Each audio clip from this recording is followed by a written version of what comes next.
actually right now at the end of the day. And so I actually was looking forward to coming on this podcast and talking more about things I think I could probably learn more about and show up better for myself and through that for others. So I am eager to engage in this conversation because I texted Miranda and I was like, I don't know, I have no business doing this today when I just worked 8 hours and haven't gotten up to eat anything all day. Hey there, and welcome to Work is Third, the podcast that is all about indulging in rest, setting boundaries, finding joy, and putting yourself first. I'm Dawn Hunter, your host, and I'm so excited you're here. Today's episode is such a treat. I'm joined by not one, but two powerhouse women, Miranda McDaniel, founder of the Social Contents Lab, and 𝐬𝐮𝐬𝐫𝐞, a school psychologist and LGBTQ+ advocate. These two are longtime friends, former podcast co-hosts of the Unpack Project, and passionate leaders in justice work. We talk about what it really means to set boundaries in a world that constantly pushes us to give more, the weight of social justice work, and how entrepreneurship, community, and friendship have helped them reclaim their energy and joy. If you want to skip around, I've added section markers in addition to the regular chapter markers, but honestly, you're going to want to stick around for the whole thing. Let's dive in. Welcome, Miranda and Noelle, to Work is Third. I'm so glad that you're here on the show. I'm so excited to be here. Thank you so much for having us. Hey, Dawn. Hey, Miranda. Good to see you. It's a great day to be doing this podcast because it's a beautiful day here in St. Pete, Florida. And the first thing that I like to start out asking guests is, what is a word to describe how you're doing today? And we'll start, Noelle, with you. Well, I am spent actually right now at the end of the day. And so I actually was looking forward to coming on this podcast and talking more about things I think I could probably learn more about and show up better for myself and through that for others. So I am eager to engage in this conversation because I texted Miranda and I was like, I don't know, I have no business doing this today when I just worked 8 hours and haven't gotten up to eat anything all day. So I really need help here. Yeah, that's definitely not having good boundaries. I know. Help, Dawn. Help. Oh, man. Okay, I know I'm ready to be here, but I am tired and it's been a long day, but a positive day. The opposite of Noelle, I'm feeling very energized.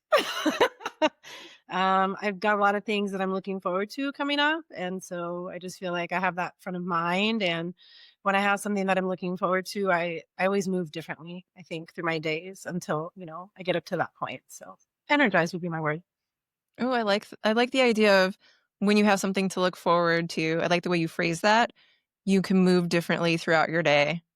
But that makes me wonder, too, when you don't have something to look forward to, what does your day look like? Not as energized. I feel like, I can be a person that internal motivation can be challenging to muster up on my own. And so I think the idea of having something to look forward to, especially like what I have to look forward to is me leaving town, right? And I do not want to work during that time. So I have to be very intentional to get all of the things done so I can take 4 days off, right? And so that is, kind of that energetic lens that I'm talking about. So without that, a little bit more haphazard, right? A little bit more like I have time to do things. So it's a slight pressure of, I need to get these things done, but it comes from a good place rather than like pressure to perform, Oh, I hope we come back to pressure to perform. But before we do, Noelle, you talked about being spent and that you didn't take a break to eat today. Do you have days like that often, or is this, and this is legit, right? Like, is this kind of a normal thing for you? Because for many people it is. Or was this just out of the norm and you just had things you had to get done and so you didn't take a break? No, it's the norm. And I think a lot of it for me is when I'm on something and I'm focused, pulling myself off of that is really hard because I feel like I just want to get it done. Like I'm task oriented. I like checking the box, crossing things off. I really love that feeling. If I have a calendar and I have things I need to do, that in and of itself is reinforcing for me. But then sometimes I think it's a disadvantage because, when you jam pack your day and you don't build that in, and I get so caught up in just everything that I'm doing, it's really hard to pull myself away. Again, something I want to get better at. It's, I think I innately am just kind of always all cylinders, and that's how I show up in a lot of different spaces and places. Yeah, Miranda's going like, yeah. And so yeah, a lot of my days are like that. But it can just be like mentally, fatiguing, obviously, and physically in all the ways. But I still love what I do. And that's probably a lot of why I'm so deep in it all the time. Well, so many people, especially in fields like the ones that we work in, do feel that, right? They are so passionate about the mission that they will work long hours and they won't take breaks and they'll sacrifice a lot because they feel like they're doing good or they're in service to the world. Mhm. Yeah, I think that's very common. But what I'm most interested in is y'all two know each other and are friends and seem to have very different approaches. So let's talk a little bit about how you know each other. And I'm pretty sure if I remember correctly that you also had a podcast at one point in time. Yes. Noelle and I met. So how long have we lived here? I've been in Florida for almost 11 years now in St. Pete, and we met randomly one day on a brew bus. It was like a hop on, hop off beer brew, like bus. And I was with some friends and she was with her husband, and we just happened to cross paths. I think we started joking. Someone in our group was wearing a Dallas Cowboys jersey and she's a fan. And so they started some. Yes. Go Cowboys. We knew you liked each other.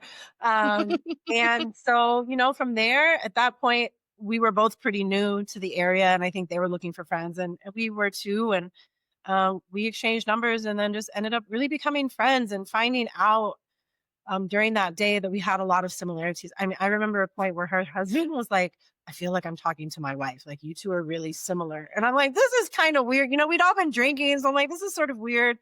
And now that I've known her for so long, I'm like, oh, we share some foundational values that are very similar for sure, which relates us back to the podcast, if Noelle wants to share. Yeah, I mean, I thought you were going to say you enjoyed my kayaking story, and that's that was a good one. Friends, but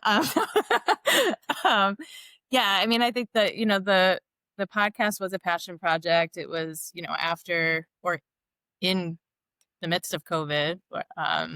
We were still quarantined, right, Miranda? I think it was after. Yeah, really what sparked it was the murder of George Floyd. Yeah. But I think we had previously, before that, even just because we enjoy conversation, we like deep conversation and thinking about our thinking and talking about the world. We had always been like, we should start a podcast, just like, And then when the murder of George Floyd happened, and I think just being quarantined and isolated, we were looking for other ways, other outlets to basically do something about everything that we were seeing and use our voice in that way. And so, yeah, we started the Unpack Project, which was a social justice podcast. And even though we don't currently do it anymore, it is one of my favorite memories. I mean, I just loved it so much. Yeah, it was even Adonis, my husband, was like, you seem excited getting ready for this podcast. Cause it's true. It reminds me of good times, good memories, and just being able to come on and connect in this way, I think is really important. But our values for sure, in terms of, I think, wanting to do better and see other folks show up in ways that are better for the world, connect your community. We're very different in lots of ways, but I think that's the thread that it ties our work together for sure, and how we show up for one another. And we balance each other out in really, really, really good and enjoyable ways. As a side note, because, Noelle just likes to drop in, I thought you were going to share that kayaking story. Noelle, when we met, was sharing this story about how her and her husband, they didn't really almost die, but it was actually a very scary story as she widens her eyes about how their kayak flipped and it was like a faulty kayak and water was getting into it. It flipped and a storm was coming. It was this whole, and granted that it had been so long since the story had happened that it was funny. But at that point I was like, she's a great storyteller. This is absolutely hilarious. We need to be friends with her. So, when we say we share similar values, definitely being able to laugh at some of the challenges in life, I think has really gotten us to where we are. And, also how we really worked through a lot of the challenging time during the podcast as well. That is what I was going to ask you about, actually. What was it like working together on the podcast? And how did you navigate that, especially in the early days of COVID and probably earlier in your friendship too, it sounds like? What was that process like? Ultimately, I think it was something where we did know each other well enough at that point to know what things Miranda was going to thrive with and what things I was going to be better at. We have really distinct interests and just like areas, our strengths and weaknesses. I think we're good at like balancing each other out in that way. And I think we knew each other enough and we were comfortable with each other enough that we didn't feel like, oh, it would be insulting to be like, hey, this isn't going to be easy for me. Can you pick this up? And vice versa. But when we started the Empath Project, there were 4 of us. So it wasn't just Miranda and I. And so that transition to it just being the 2 of us, I think it all could have easily fallen apart when that happened. And it didn't. And there's not many people that I know in my life that I could have worked that closely with through like some of those challenges. And then even just figuring out, what do we want to do with this and where do we want this to go? And ultimately it isn't something that, we continue to do. But I think through that process, like our friendship was strengthened. I think for some people, it could have been something that your friendship dissolves or you're like, I just can't do this anymore. You learn sides of people that you're like, I thought I knew you, but not really. Yeah. And at least for me, I mean, Miranda, I don't want to speak for you, but at least for me, it was something where I feel like it just strengthened our friendship and like reiterated why we were so close and how we work well together in that way. So some of those reels are really funny to go back and watch for sure. Yeah, we had the podcast, but then we also had social media. We have an Instagram page for our podcast. And so we were doing multiple things to get information out to people and to create community around this topic of anti-racism and social justice and what can you be doing. And our target audience really was predominantly white women who are looking to unlearn ways of being. And so I think Well and I, at that point, had known each other many years. I'm divorced. When I got divorced, I had lived with her. We're pretty close, And I think the closest people to me sort of navigated life in that way, whether it was like roommates in college that I went to school with and also worked with, or fast forward to my adult life where I've stayed with someone and we've had a working relationship. And I think those kinds of things really just bring me closer to someone. And I appreciate that. Also, I mean, Noelle's an ally. And so when I think about foundationally the things that are important to me, I want to know that if I'm not in a room, will someone support me and stand up for me and advocate for me in the ways that I would expect them to? Not in a performative way, but just because they believe in a just world. That's been the foundation of our friendship and is really the thread that has held us together. And I think always will. So this show is partly about setting boundaries. And especially in today's climate where we have these challenges with, anti-DEI executive orders, pushback, even in the corporate world around social justice issues and support. So, setting boundaries is often around your time or your energy. And we think of it as self-care, but setting boundaries also has to do with the kind of work that we do. So when you think about how being involved in social justice work has evolved for the both of you since you did your podcast and post-COVID, what is that looking like and how are you navigating this current environment? I think that's a really interesting question because I have moved away from it. I think for me, the podcast, and I don't think I've ever shared this with you, Noelle, but part of it is that it became really heavy, especially as someone who was doing the social media part. I'm showing up on social every day. A lot of folks that we follow are also doing this work. And so it's just very much in your face. Like I'm choosing to ingest this media. And it was a lot. It started to take a toll. And yes, there's this balance of we're doing good and we're sharing information and we have a really great community, but also taking information in and how it imprints in your mind and on your body and the way that your body responds physiologically. And sometimes you don't really realize or make the connection that that's happening really started to occur. So that, and then, I quit my job and became an entrepreneur and really started to learn a lot more about boundaries, right? Because I have to set them for myself to be successful. And given our current climate, I often feel like, I'm resting, right? I'm resting. I'm taking time away. I'm not as involved in politics. I'm not going to protests. And those are very intentional choices that I've made. And it's kind of challenging because a lot of my work throughout my life has been social justice has been infused into what I do. And I think this is the first time in my life where I feel a little bit more removed from it, or at least I'm making more intentional choices that align with what my priorities are and how my body feels and feeling regulated and all of that like good stuff. I have I co-lead a networking group for Black women entrepreneurs. And I think for me, creating community, yes, fun. For me, being able to create community for women to come together and a safe space for us to, talk about our challenges and the things that we're facing is the way that I am doing this work currently. So, Miranda, what I hear you saying is several really important things, which is how you started feeling kind of the physical manifestations of the weight of the work that you were carrying, that you also eventually shifted into entrepreneurship, and then that required you to shift the way that you were working. You also are a part of a group leading and mentoring Black women entrepreneurs, and then part of that requires you to also kind of model behavior that helps entrepreneurs to be successful.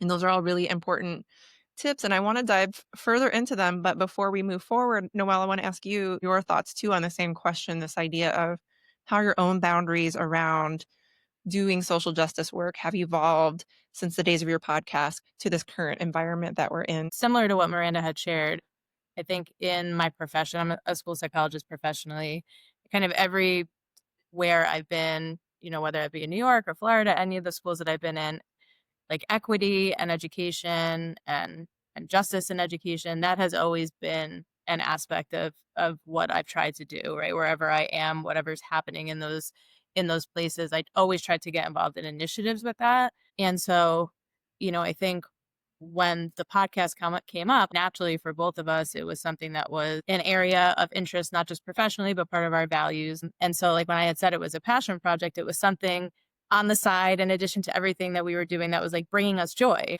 And then things start getting heavy and things start getting serious and we're trying to monetize and it's very quickly now feeling like this, I think it was a third or fourth job for like each of us in many ways.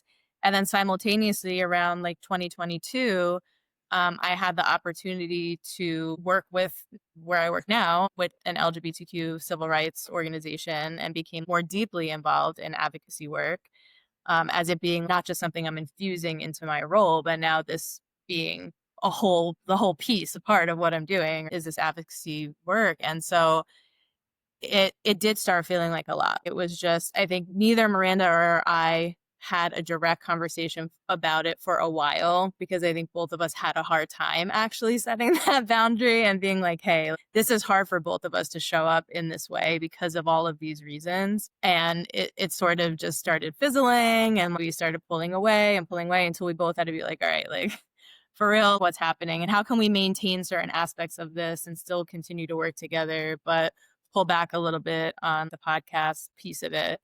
And so for me, if anything, I was really excited to be able to, I loved the work we did on the podcast, like I said, and I think I was super excited to be able to come over to this job I have now and have advocacy and social justice be explicitly a piece of what I do and not something I had to figure out ways to include in my work and convince other people this was important. Now to be part of what I got out of working with Miranda, and that was being with like-minded folks, doing this work in a way where we were both fulfilled through all of this. And in other places where I've worked, it always felt like I was like an island by myself sometimes doing it.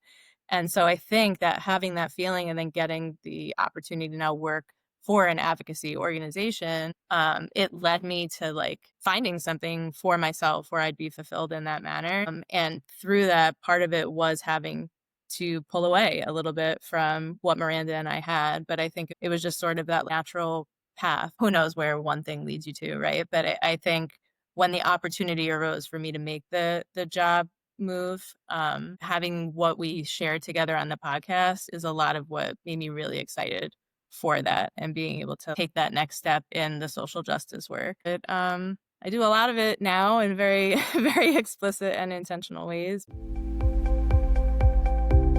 Glad you said the word intentional. because both of you have talked about recognizing the impact that, doing the podcast and having your regular jobs and having other just life situations going on was affecting your ability to show up fully in the ways that you wanted to in every aspect of your life. And that eventually over time you had to make a shift. And ultimately that led you to where you are today. But on top of that, I also heard you say that you really thought about how can you continue to do this social justice and advocacy work and keep that going, but maybe it looks different. Mhm.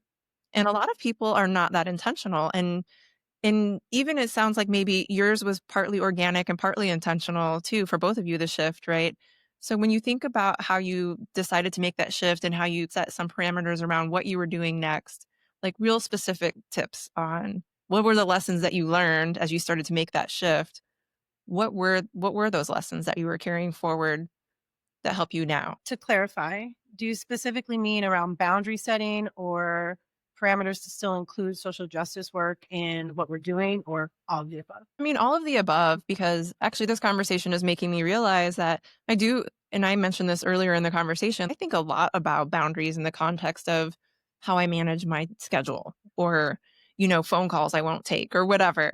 But it really also is these bigger issues. Mhm. And so I think that's important to think about how we set boundaries around things that we're willing to talk about or engage in or places that we're willing to work, which is also a boundary. But at the same time, how you are managing yourself in those spaces. Yeah. So for me, I had worked in nonprofit for many years, and I absolutely loved the work that I did. I worked with youth, and so similar to what Noelle was talking about, I really incorporated a lot around restorative practices, creating safe spaces, belonging. And those are foundational things that I want in any space that I'm in. And I think it's what made me really great at what I did. Then I moved to Florida, and not all organizations are the same in different states or even cities. And I left nonprofit and I went to for profit, and it just continued to go downhill. And similar to what Noelle was saying, I very much felt like I was on an island. Like, why are we doing things the way that they've always been done? Why are we treating people like this? Like, why aren't we creating community at work? Why am I not friends with my coworkers? Like, this is weird. This is a new experience for me. And so at the time, I was managing a department within a larger organization. And from my understanding, my department was good. We got along, we supported each other, and we really felt like a family. I was happy to come to work. Outside of that department, it was not the case. And my body let me know. And so I wouldn't even say, unfortunately, I wouldn't even say that at that point I had good boundaries. It's just that if I wasn't going to actually notice and make the intentional move, my body was going to let me know. And so I think when I think of tips, listening to your body and understanding that you can trust yourself. I think the biggest thing that I took away from that, I mean, essentially I had a breakdown and I was like, I can't do this anymore. And I just quit. I abruptly was like, I'm going to take a leave of absence and I will just figure something out because anything has to be better than this. And so I left and I was in therapy at the time, go to therapy for sure. And really helped me understand once I removed myself from that situation, it's like anytime you maybe get healthy or you do something that's good for yourself and you start to realize the way that you feel and you didn't know how bad you felt before. But now that you're removed from it, you're like, wow, how was I ever functioning in that space? And so I remember when my leave of absence was up, my therapist was like, so do you want to go back? And I'm full body, no, immediately, like there is no way I am doing that to myself. I've really had to learn a lot around radical self-trust, figuring out energy. I'm an energetic person. So what do people's energy feel like? And how am I allowing people in or not? Just a lot of unlearning. I realize I'm letting energy in by asking people questions and inviting them in. And so I realized when I stopped doing that and stopped dealing with a lot of negative energy in my life. And as an entrepreneur, I'm able to create a lot of the spaces that I'm in, say yes to working with people, say no to working with people. Even when I'm intaking folks to potentially work with them, I'm checking out their social media. I want to support marginalized identities. I want to support women. If not, do you care about the same kind of work? I want to be able to have open conversations with you as a human, aside from helping you with your social media. So I think those are really all the things that I've taken around boundary setting, learning myself and unlearning these ways we've been conditioned to believe we have to be. So many gems there. I really relate because I was in a similar situation to you a couple of years ago when I started to make the shift to entrepreneurship, and I was really experiencing burnout, and it was really affecting me physically as well. And I remember talking to a colleague and I said, you know what? It was in toxic work environment. HR was involved and was trying to help resolve the issue. And I was like, I can wait it out. I can figure it out. I love this job.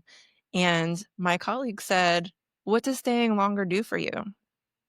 And I spent time really thinking about that question. And I think that was on a Thursday or a Friday. And then the following day or following Monday, I turned in my notice.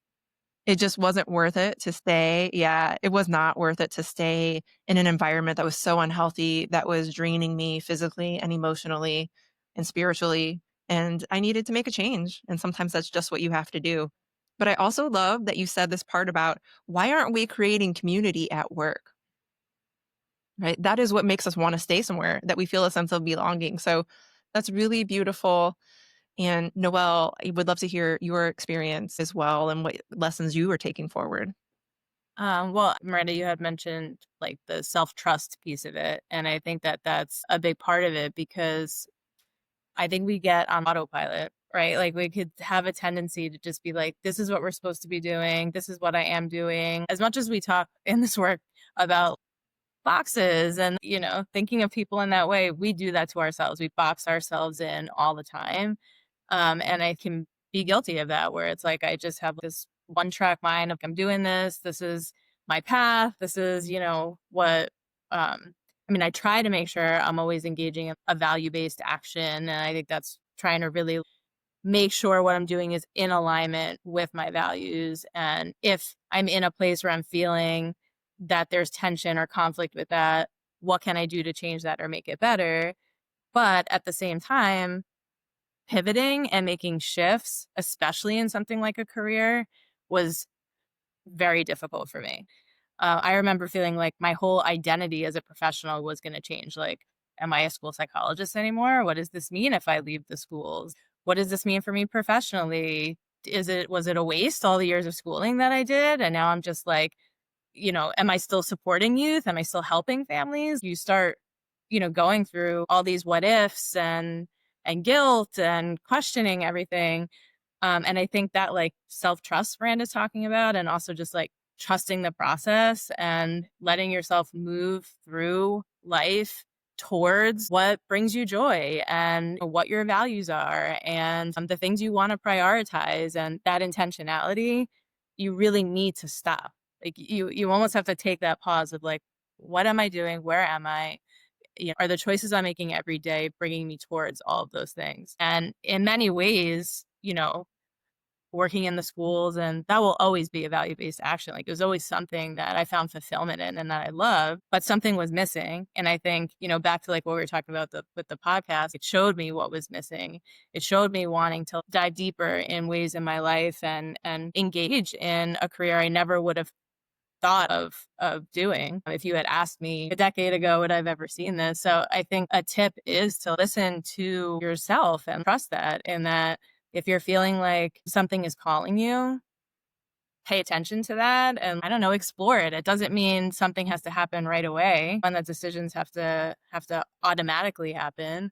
But I think being curious about it and opening yourself up to those possibilities is really important, because sometimes boundaries can go the opposite way, right? They could be really rigid and they can cause us to not find ourselves in new experiences and new opportunities. And career can be something where I think a lot of people can hold rigid boundaries, especially we put so much into it. We commit so much to it. And so, that was something I really had to learn of like, let me try to loosen up a little bit on this. And now I feel in a lot of ways more of a school psychologist than I ever was, in terms of being able to engage in in advocacy and systems change and all the work that we're doing in a way that I was really actually restricted in the schools, in a lot of ways in what I was doing. So I think, again, just having curiosity and opening yourself up, not putting yourself in a box and trying to be creative in that way for your own future, I think is important. Do y'all remember the movie Yes Man with Jim Carrey? Yes. Okay, Yeah. I'm sure I'm aging myself here, but I remember when that movie came out and my brother was like, "You need to do that." And I remember being like, "I'm sorry, what?" But it was really, because you said sometimes your boundaries are too rigid. Mhm. And I think I'm pretty adventurous in many ways, but there are certainly other ways where I am not. And I think, like you said, sometimes we get stuck on a path, especially when it comes to our careers, that we think that we have to stay on. Mhm. And we don't intentionally explore what our life can look like if we make a shift or we make a change. And both of you talked about values. And I really wonder how many people intentionally list out what their values are. And even if they do that, how many people then take that list and say, here is how my work is aligned with this list of things I value? Mhm. Or Not enough goals. people do that. It's like, well, this is what I want to do because I think it's important. And it's like, well, really, that's a goal, but like, what's your compass at the end of the day, Mhm. right? What are we using to really make decisions and how are we treating others? And what's that guiding light for us through everything that happens in our relationships, in our careers, with our families, everywhere where we're showing up? And I think the interesting thing is, whatever our values all differ, of course, but when we root ourselves in our values, the things that we care deeply about, we tend to be more successful, right? So rooting yourself in whether it's your strengths, your gifts, your skills, your values, marrying those two together is really important. And I think that's where people often find a lot of joy. But we're not conditioned to do that. We're not conditioned to approach work in that way. And really, that's part of why I wanted to do this podcast, which is to think, how do we reframe our relationship with work and with our lives? Yeah. And I think part of that has to do with our identity and the identities that we hold that shape our behavior in some ways and vice versa. But Noelle, you mentioned this. When you think about important parts of your identity, what are those? And are you nurturing them?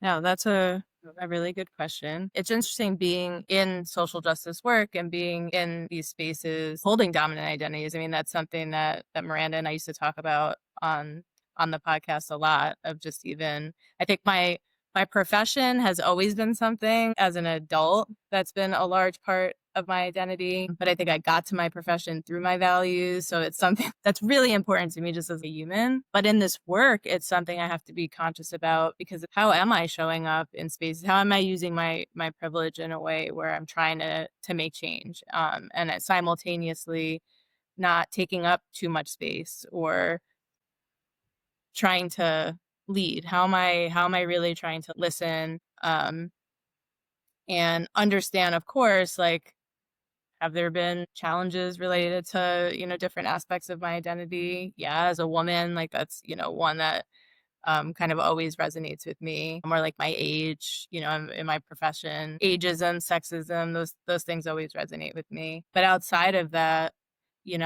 as it relates to my sexual orientation, my gender identity, my race, and all the intersections of this work, where these spaces that I show up in social justice, I try to always have an understanding of lived experiences and knowing that we are all showing up having walked all different paths in life and that's a strength. We can learn so much from one another in that aspect. And a recognition of my lived experience is not the only one. There's so many different cultures and opportunities out there and experiences that people are having. If I don't learn that, I feel like I'm like selling myself short in life. So yeah, identity for me is interesting because I feel like there's not many aspects of my identity I've been forced to like question or grapple with in terms of how I interact with the world around me. And that has made me reflect in a lot of ways of the experiences of others in community and in society and in our schools and the impacts of that for folks as they're navigating the world. That's always just been like a really interesting facet of like life for me as I move through it and wanting to connect with folks to understand that. better? I think for me, two things come to mind. So a large part of why I left my job is because I worked with very few people of color. A lot of management was male. And because I worked with youth for so long, by default, I predominantly worked with women. And so when I went into more of a corporate space where there was a space that had a child care center, it became this sort of weird, I don't even really know how to describe it, but a lot of things became more prevalent.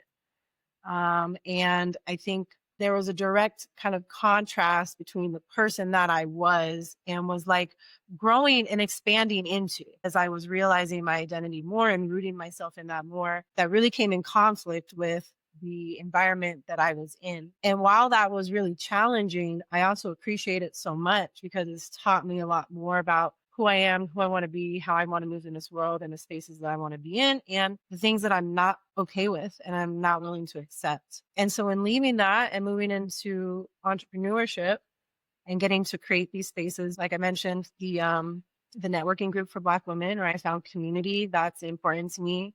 I'm a natural leader. So then I think of identity as sort of these things that people see outwardly. And then parts of my identity that are inner things that people may not necessarily know of. Part of my identity is an educator. That is something that I've always been a teacher in some way. And so now in social media management, I get to help women and educate them on social media. And I do a lot of one-on-one work. And it's really an empowering space to uplift people and just teach them. Getting to teach people is such a great feeling. Being creative is part of my identity. And so a lot of these things I did in past work, and they're traits or skill sets that are important to me that really can be done in any kind of work, but it's just finding the right space to do that. So I think those are some of the ways that my identity has shifted and how it's caused me to get where I am today. One of the reasons that I'm glad that you are both here together today is one, because it's very clear how much you have in common and just such a lovely rapport that you have. But it also leads me to ask, because you're the first kind of co-guests, if you will, how your friendship has impacted your relationship with rest or joy or boundaries. Because obviously the people in our environment have a huge impact on us, right? And our friends in particular shape a lot of our behavior. How would you say that your friendship has affected one of those aspects of who you are and how you move through the world? Noelle's a fighter. Like, first of all, Noelle's from New York, so she very much has that like personality. Oh, that's a big right? part of my identity. Yeah. It is. And I'm from California. And so I'm like maybe not laid back is how she would describe me, but kind of those opposite ends. And so I think something I really appreciate about Noelle, I'll watch her kind of, I don't want to say get into it with someone, but passionately have a discussion with someone about something. And the way that she shows up in her knowing and feeling very confident about not that she is right, but this is right, and I think has really empowered me to see how I can show up for myself and stand up for myself. I think in some of the ways that she mentioned, having certain privileges that I may not has made me through life question myself, right? And rightfully so, given the world that we live in. So I think that is probably the first thing that comes to mind. Well, for Miranda, I would say I just appreciate your dedication to like self-growth. I can be very like, this is just how it is. This is how I am. It's work to put in work on yourself. Like, it's, and to see like everything you commit to of like really just trying to like grow as a person, everything you've done, like for your career and like how successful you've been. I'm just in awe of like the things that you do and how you're able to do it, like how you're able to move through the world and just make these things happen. You're like, yeah, I'm gonna like have my own business. I'm gonna do it. And you're like, that's it. I'm doing it. Okay. And here she is, like doing the thing, But that hasn't come without you putting in a lot of work and going through a lot of challenges. And there needing to be not only internal self-reflection and that growth process for yourself, but also all the things in the world that you're always challenged by. And never give up. You're always going to figure it out and get better in that process. And so, yeah, and I love that about you. Thanks, friend. Yeah. I love the way that you both kind of framed your thoughts about each other. And I heard you both talking a little bit about how that has helped you to reflect on your own behavior, that something about the other person helped you to reflect on your own way that you were approaching things or the way that you were doing work. And I think that's a lesson that we can all be more intentional about. So we've had a really great conversation. We've talked about a lot of really important topics, some of which I would say, you used the word heavy earlier, Miranda, but some of the weight of social justice work, I think you can feel it in the conversation. But then we also talked about some things that are joyful. And maybe we could talk a little bit more about something that's joyful as we end the conversation, which is, as we are ending our time together, what are you taking away? And in particular, if there's something that sparks joy for you, what is that? I'm at a point right now where, I'm always doing some self-growth work, but I think we find ourselves in phases, right? Kind of seasons where we're doing the work.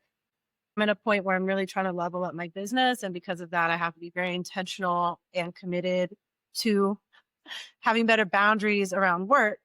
As an entrepreneur, when I don't have anyone telling me that I need to be doing these things, right? I have to show up for myself. And so I've been doing a lot of work around that. And so this conversation, I feel like these past couple of weeks, I've been having these sort of cyclical conversations that continue to come up, which is always a sign for me. So this has been one of those. I feel like I'm on the right path. And that's what this conversation leaves me with.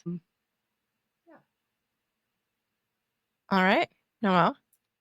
For me, I would just say making the space to have these conversations. I tend to be someone who, in stress, I think isolates and doesn't necessarily, especially after a whole day of talking and meetings and everything, it's like I can want to just shut off.